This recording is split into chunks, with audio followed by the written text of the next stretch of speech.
Halo, selamat pagi, selamat siang, selamat sore, selamat malam, salam apapun itu di saat kapanpun Anda menonton video saya ini. Salam sehat buat Anda semua, semoga Anda tetap dan setia mengikuti pembelajaran meskipun dilaksanakan dari rumah secara online, tetapi Anda tetap semangat, harapan saya. Pada hari ini kita masih melanjutkan pembelajaran kita tentang masih dalam pelajaran fisika dan tema utama kita adalah usaha dan energi. Tetapi pada hari ini saya akan membahas sedikit tentang gaya. Seperti yang saya katakan dalam video sebelumnya, bahwa memahami atau belajar tentang usaha dan energi berarti sebelumnya itu kita harus juga memahami apa itu gaya dan komponen-komponennya serta jenis-jenis gayanya. Apa itu gaya? Gaya dalam ilmu fisika diartikan sebagai interaksi apapun yang dapat menyebabkan suatu benda bermassa mengalami perubahan. Perubahan yang dialami oleh benda bisa berupa perubahan gerak, ya, atau perubahan posisi. Bisa juga berupa perubahan bentuk. Jadi kalau di SD Anda sudah diberitahu bahwa gaya bisa merubah bentuk sebuah benda atau gaya bisa menyebabkan sebuah benda bisa bergerak atau berubah posisinya. Gaya dalam fisika disimbolkan dengan huruf F besar, F kapital. Dan satuan daripada gaya dalam sistem MKS itu dinyatakan sebagai kilogram meter per second kuadrat, atau sebagai penghargaan yang selama ini kita kenal sebagai penghargaan terhadap Sir Isaac Newton. Maka sistem satuan MKS untuk gaya dinyatakan dengan satuan Newton. Kemudian dalam sistem CGS, gaya dinyatakan dalam satuan gram sentimeter per second kuadrat, atau juga dikenal dengan istilah din. Itu pengertian tentang gaya dan simbol serta satuannya. Gaya itu ada berapa macam sih? Nah, itu ya. Gaya itu ada berapa macam gaya itu? Yang pertama, setidaknya saya mencatat ada 3 jenis gaya, yaitu yang pertama adalah gaya terapan. Gaya ini timbul karena kontak langsung dengan benda, ya, sehingga dapat disebut sebagai gaya sentuh. Meskipun waktu sentuhan dalam gaya terapan ini tidak berlangsung lama. Saya ulangi, gaya terapan itu gaya yang timbul karena kontak langsung dengan benda. Gaya ini karena kontak langsung dengan benda maka disebut sebagai gaya sentuh, meskipun waktu sentuhan dengan benda itu berlangsung tidak lama atau berlangsung singkat.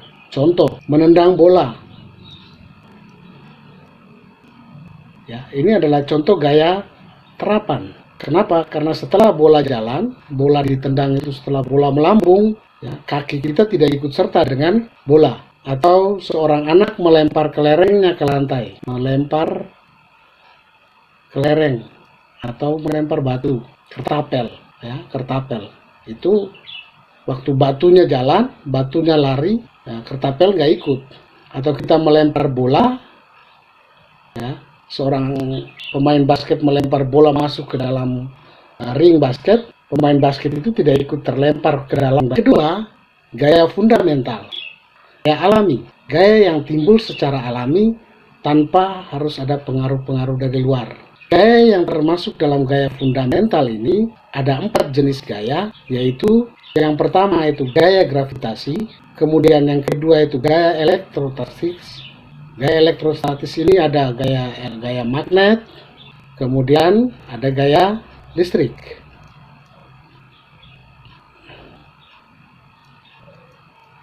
Lalu Yang ketiga itu ada gaya nuklir. Nah, gaya nuklir. Kemudian yang keempat ada gaya lemah. Berdasarkan besarnya gaya, dari keempat gaya ini, urutan gaya yang terbesar adalah, ya, dari keempat gaya ini, kalau diurutkan dari yang terbesar sampai ke yang terkecil, itu urutan gayanya adalah urutan dari yang terbesar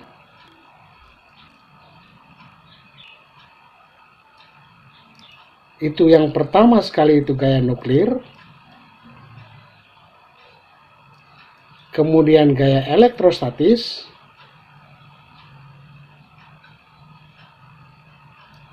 kemudian gaya lemah,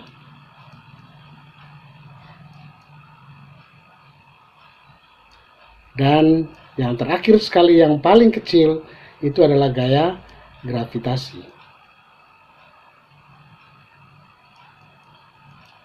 Nah, itu jenis gaya yang kedua, yaitu gaya fundamental. Jenis gaya yang ketiga adalah gaya kontak.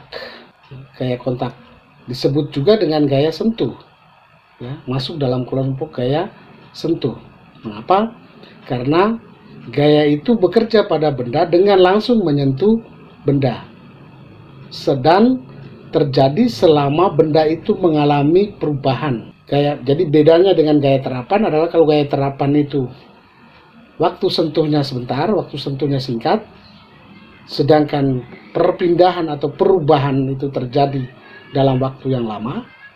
Sedangkan gaya kontak itu waktu sentuhnya terjadi sepanjang benda itu mengalami perubahan, selama benda itu mengalami perubahan. Itu bedanya dengan gaya terapan. Gaya kontak itu ada dua jenis gaya kontak, yaitu gaya normal dan gaya gesek, yang secara spesifik akan kita bahas lebih lanjut. Mengapa kita harus bahas dua gaya ini?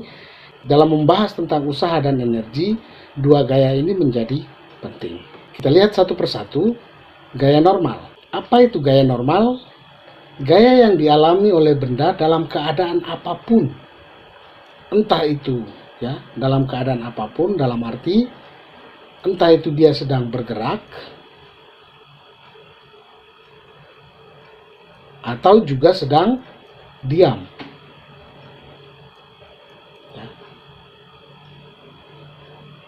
Dan besar gaya normal ini sangat dipengaruhi oleh gaya gesek dan koefisien gesek. Gaya normal itu arahnya selalu tegak lurus bidang. Jadi misalnya ada sebuah bidang datar seperti ini, lalu di atasnya ini ada benda, ya, maka arah gaya normal itu selalu tegak lurus dengan bidang. Nah, ini arah tanda yang saya kasih garis panah ini adalah arah gaya normal. Bagaimana kalau misalnya bentuk bidangnya seperti ini, bidang miring? Nah, tetap gaya normal itu selalu tegak lurus dengan bidang. Maka arah gaya normal untuk bidang miring arahnya seperti itu. Ini adalah gaya normal. Nah, secara matematis seperti ini, ya, karena besarnya itu dipengaruhi oleh gaya gesek dan koefisien gesek, maka secara matematis gaya normal itu ditulis sebagai besarnya gaya gesek dibagi koefisien gesek. Ini untuk benda yang diam. Sedangkan untuk benda yang bergerak, gaya normalnya adalah M sama dengan gaya gesek kinetis dibagi dengan koefisien gesek kinetis.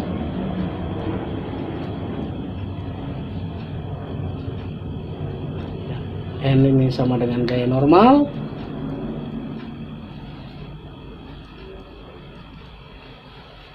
Kemudian Fs itu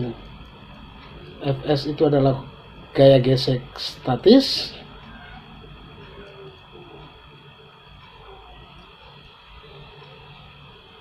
Dan mu s, ya, mu s ini adalah koefisien gesek statis.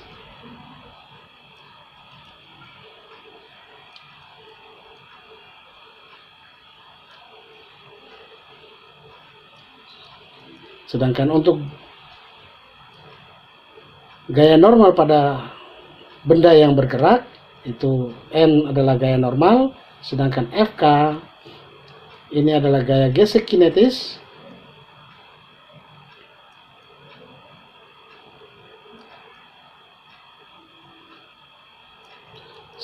Kemudian mu k itu adalah koefisien gesek kinetis.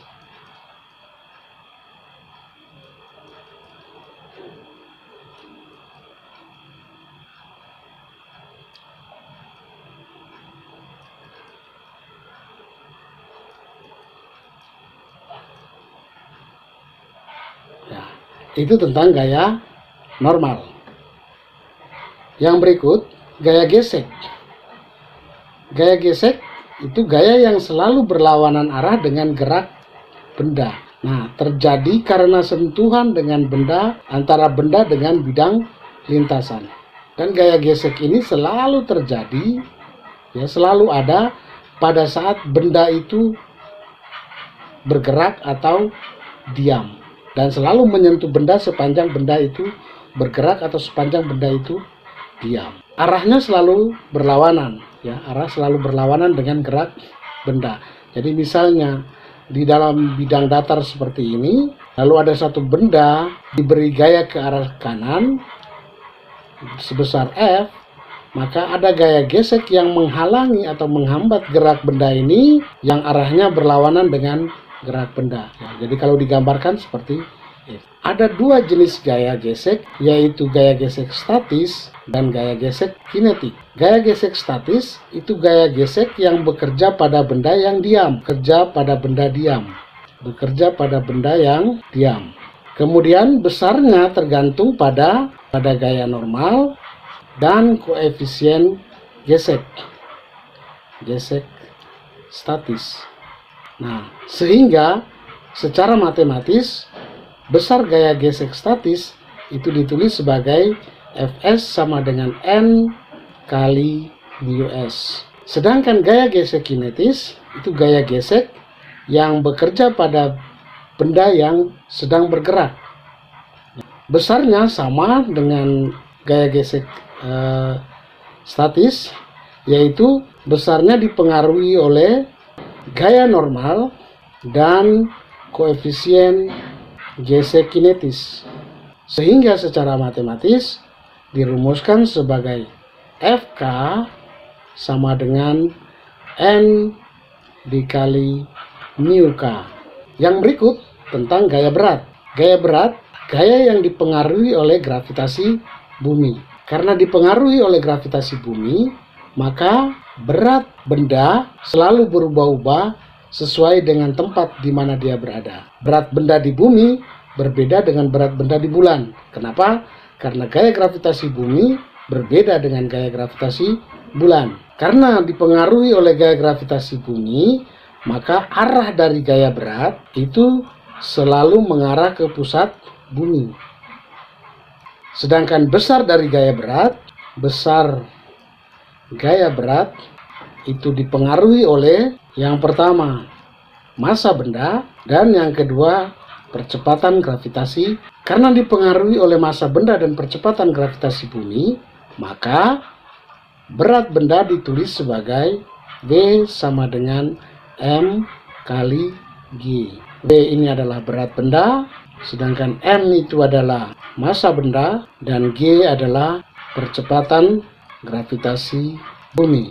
Karena merupakan gaya berat, berat ini merupakan gaya, maka satuan dari berat adalah kilogram meter per second kuadrat, atau juga sama dengan, Anda jangan tahu bahwa berat benda itu sama satuannya Newton.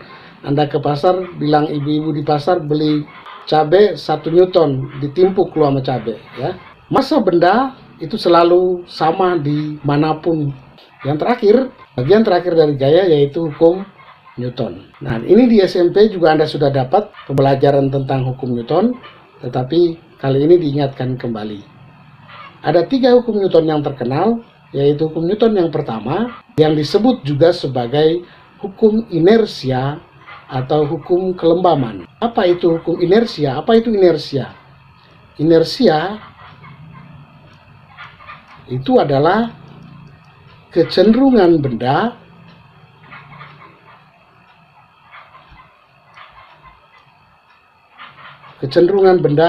untuk mempertahankan posisinya atau mempertahankan keadaannya.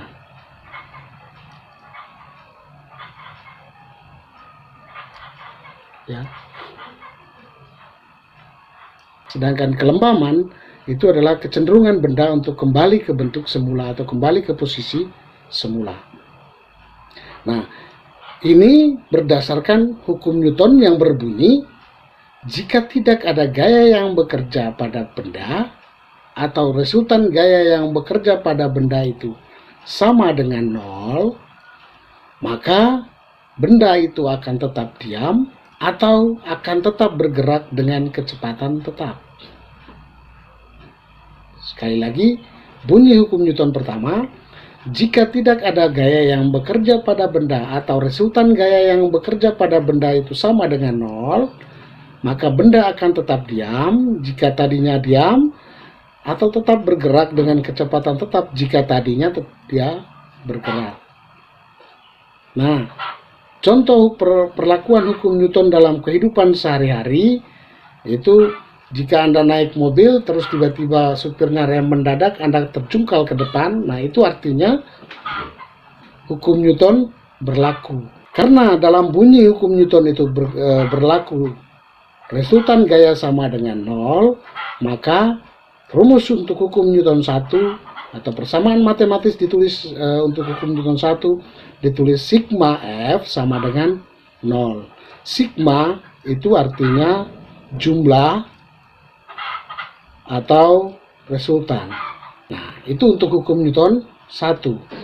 Hukum Newton 2, nah contoh soalnya nanti saya akan kasih dalam video selanjutnya, video yang berikut. Hukum Newton 2 itu dinamakan juga dengan hukum gerak. Hukum Newton tentang percepatan yang timbul pada benda akibat gaya yang bekerja selalu berbanding terbalik dengan massa benda dan berbanding lurus dengan resultan gaya yang bekerja pada benda itu. Nah, ini bunyi hukum Newton 2. Saya ulangi, percepatan yang timbul pada benda akibat gaya yang bekerja selalu berbanding terbalik dengan massa benda dan berbanding lurus dengan resultan gaya yang bekerja pada benda itu. Nah, secara matematis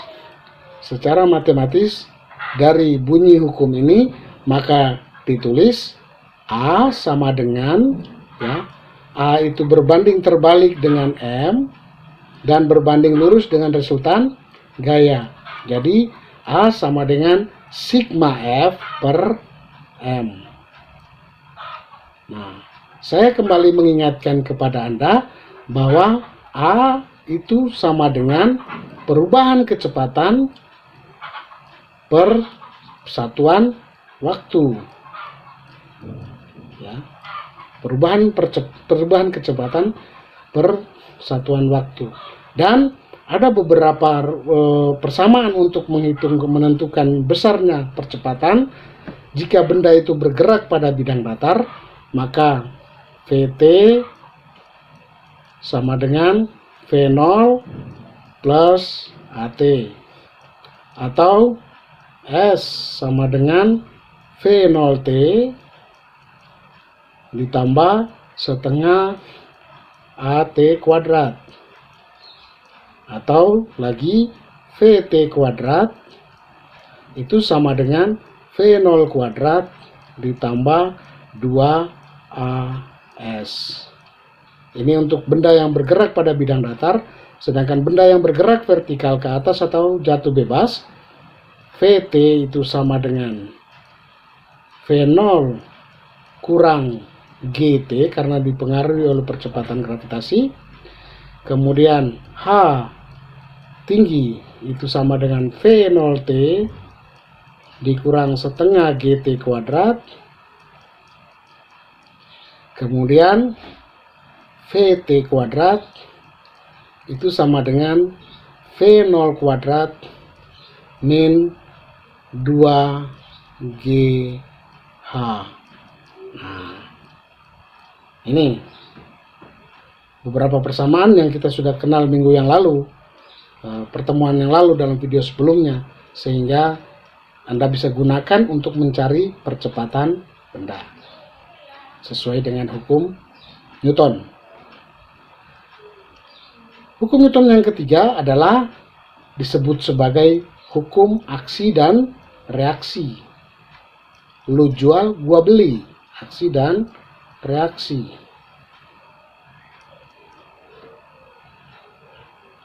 Bunyi hukum Newton 3 itu adalah jika benda A memberikan sejumlah gaya kepada benda B, maka benda B akan merespon dengan memberikan gaya yang besarnya sama dengan gaya yang diberikan oleh A dengan arah yang berlawanan. Dengan arah yang berlawanan.